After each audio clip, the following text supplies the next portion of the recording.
1000 subscribers होने के बाद मेरी हालत थी 1000 फक डूड 1000 सब्सक्राइबर्स के बाद ऐसा हाइप पे आता अचानक से मैं ऐसा हो गया। 16 मार्च ये डेट हर एक टिकटॉकर वाले फैन को पता होगी। इस दिन दानिश जैन का जन्मदिन था, लेकिन अफसोस वो अब इस दुनिया में नहीं है। लोकप्रिय यूट्यूबर आणि MTV वरील एस ऑफ स्पेस या स्पर्धेत दानिश जैनचा अपघातात मृत्यू झालाय। 20 दिसंबर 2018 में उसकी एक भयानक कार एक्सीडेंट के बीच में मौत हो गई थी। उसे मरे हुए 6 साल हो गए, लेकिन वो आज भी अपने फैनों के दिलों में अभी भी जिंदा है, अभी भी अपने फैंस के दिल में राज कर रहा है। लेकिन दानिश जैन और उसके फैंस को काफ़ी ज़्यादा ट्रोल किया जा रहा है, उसके मीन यूज़ किए जा रहे हैं। क्या सच में वो इस लायक है? उसको आखिर इतना ट्रोल क्यों किया जा रहा है? इसके पीछे का रीज़न क्या है? इस चीज़ से लोग अभी तक अनजान। मैं आपको दानिश जैन के डार्क रियल लाइफ के बारे में बताऊंगा, जिससे आप लोग अभी तक अनजान थे, लेकिन अब उस राज के ऊपर से मैं पर्दाफाश करने आ चुका हूँ। तो चलिए शुरू करते हैं आज के इस वीडियो को। तो आज से 29 साल पहले 16 मार्च 1996 को जहाँ कुर्ला में दानिश जैन का जन्म हुआ, वो सादा रिच फैमिली से बिल्कुल नहीं था। उसको एक मिडिल क्लास फैमिली में दर्जा मिला था। उसके फैमिली में सिर्फ 4 लोग थे, जहाँ दानिश जैन, उसका बड़ा भाई कुफर मुल्ला, उसके माता पिता, जहाँ उसके पिताजी एक सर्विसमैन थे और उसकी मौम एक हाउसवाइफ थी। जहाँ उसने केदारनाथ विद्या प्रशनी इंग्लिश हाई स्कूल में अपनी पूरी एजुकेशन कंप्लीट की थी, लेकिन उसे शुरुआत से ही पढ़ाई से ज़्यादा एक फिल्म इंडस्ट्री में जाने का शौक था। उसे एक्टिंग का शौक था, लेकिन एक चीज़ और थी जो कि उसे काफ़ी स्पेशल और एक छपरी बनाती थी। वो ये थी कि वो एक मॉडल बनना चाहता, लेकिन मॉडल बनने के लिए छपरी कहना ये गलत बात है। लेकिन छपरी उसे यहाँ नहीं कहा जाता, उसे छपरी इस जगह कहा जाता है जो उसे अपने बाल रंगने का काफ़ी शौक था। वो हर हफ्ते अपने बालों को अलग अलग रंगों में कलर करने करता था, जिस वजह से आज उसे लोग छपरी कह रहे हैं और उसे काफ़ी रोस्ट भी किया जा रहा है। लेकिन इतनी सी चीज़ तो कोई हो नहीं सकती, इसके पीछे ज़रूर एक बड़ी वजह होगी।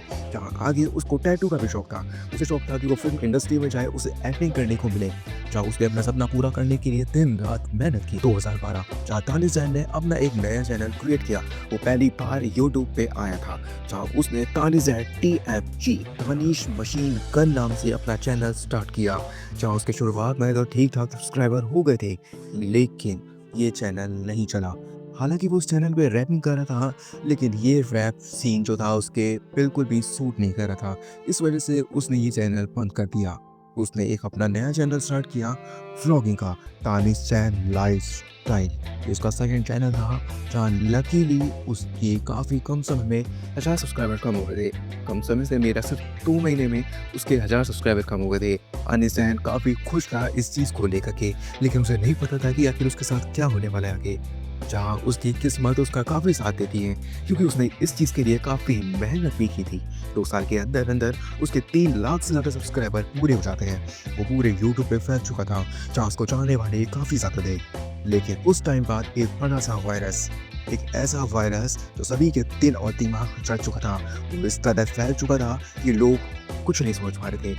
वो उसका एक कीड़ा बन चुके थे।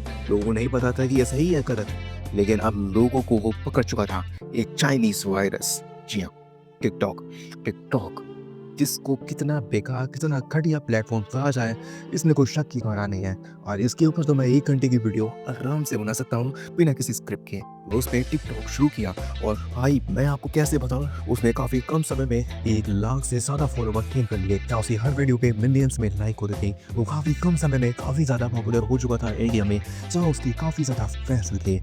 लेकिन उसकी लाइफ में अब आता है एक बहुत बड़ा सदमा, जो कि वो नहीं झेल पाता। उसका 5 लाख सब्सक्राइबर वाला चैनल यूट्यूब डिलीट कर देता है, जिसकी वजह से वो काफ़ी अपसेट रहने लग गया था।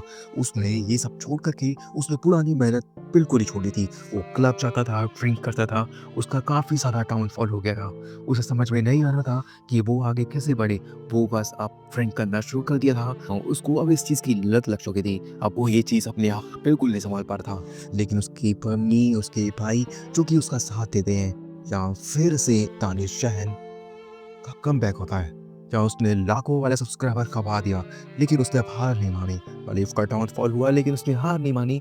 अपनी मम्मी और अपने भाई के सहारे से उसने फिर से स्टार्ट किया। और दानिश की किस्मत इतनी अच्छी थी कि यूट्यूब और टिकटॉक वाले फॉलोवर्स उसका यूट्यूब पे भी साथ देते हैं। उसके लिए हफ्ते के अंदर ही 1 लाख सब्सक्राइबर कंप्लीट हो जाते हैं।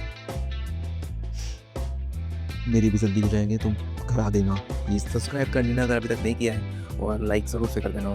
चलिए। जहाँ दानिश पूरे इंडिया में काफ़ी फेमस हो चुका था। उसको काफ़ी बड़ी बड़ी कंपनियाँ बड़े बड़े स्पॉन्सरशिप देती थी, जहाँ वो काफ़ी ज़्यादा फेमस हो चुका था, जहाँ लोगों ने उसे काफ़ी ट्रोल किया। लेकिन लोगों को ये नहीं पता कि उसकी लाइफ में कितनी ज़्यादा मुसीबत आई, लेकिन फिर भी उसने हार नहीं मानी। वो कोई अमीर आदमी नहीं था, वो भी तुम्हारे अमीर का एक मिडिल क्लास से था, लेकिन उसने हार नहीं मानी और अपनी लाइफ को आगे जिया। अपने मिडिल क्लास फैमिली वालों को एक रिच लाइफ थी। अपना खून पसीना एक करके 3 लाख मेहनत करके उसने 9 मिलियन फॉलोवर जमा करे थे, जहाँ वो काफ़ी ज़्यादा फेमस हो चुका था। लेकिन ये कोई वजह नहीं होती कि दानिश को ट्रोल किया जाए। तो असल वजह क्या थी? लेकिन उससे पहले दानिश के जीवन में एक बहुत बड़ा मोड़ आता है, जिससे वो अनजान था। 20 दिसंबर 2018 वो अपने कज़न की शादी में था, जहाँ उसका एक कज़न फ्रेंड समीर उसके साथ था, लेकिन उन्हें नहीं पता था कि उनके साथ आगे क्या होने वाला है। पार्टी खत्म करने के बाद वो लोग ड्रिंक में भी थे, लेकिन वो लोग अपने कार से काफ़ी स्पीड में जा रहे थे, जहाँ ड्राइविंग कोई और नहीं बल्कि दानिश ही कर रहा था। दानिश को नहीं पता था कि उसके साथ क्या होने वाला है। वो फुल स्पीड में गाड़ी हाईवे पर दौड़ाई जाता, जहाँ समीर के कहने पे भी वो अपनी कार की स्पीड नहीं कम करता।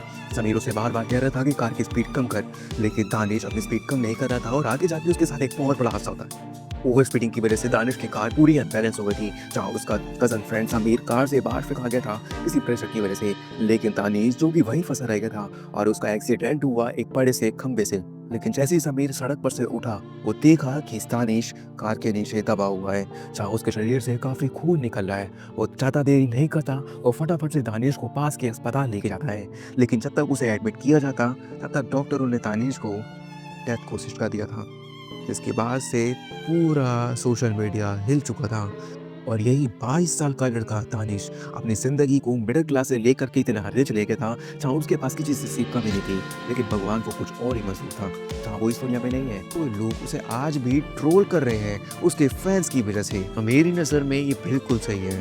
दानिश को रोस्ट करना नहीं, दानिश के फैंस को रोस्ट कर। इसमें दानिश की कोई भी गलती नहीं थी। वो सीधा साधा मिडिल क्लास बंदा अपनी फैमिली को पूरा रिच बना दिया, लेकिन लोगों ने उसे काफ़ी ट्रोल किया उसके एक क्रिंज फॉलोवर्स की वजह से।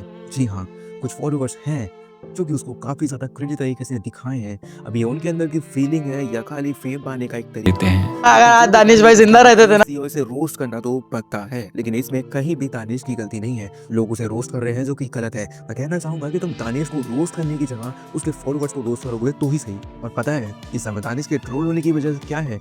ट्रोल होने की असल वजह ये है कि वो अपने फॉलोवर्स के साथ एक फैमिली वाला रिश्ता रखता था। गलत मत सोचना, या एक लवली रिलेशन। वो हर एक फॉलोवर को एक फ्रेंड की तरह ट्रीट करता, हर एक फॉलोवर को, हर एक सब्सक्राइबर को एकदम फ्रेंडली ट्रीट करता। आज के जो यूट्यूबर्स हैं, आज के जो सोशल मीडिया इन्फ्लुएंसर हैं, वो ट्रीट तो करते हैं लेकिन सिर्फ कैमरे के आगे। जो एक्टर है वो सिर्फ कैमरे के आगे ट्रीट करते हैं, अच्छा, लेकिन बैकग्राउंड में क्या है ये सिर्फ उन्हें पता है। और अब तो लोगों को भी ये चीज़ पता चलती जा रही है। तुम तन्ने के चैनल को सब्सक्राइब कर लो, क्योंकि आई एम डेफिनेटली श्योर मैं आपकी लाइफ बदल के रहूँगा। तो सब्सक्राइब कर लेना। मिलता हूँ आपसे अगली वीडियो में। बाय।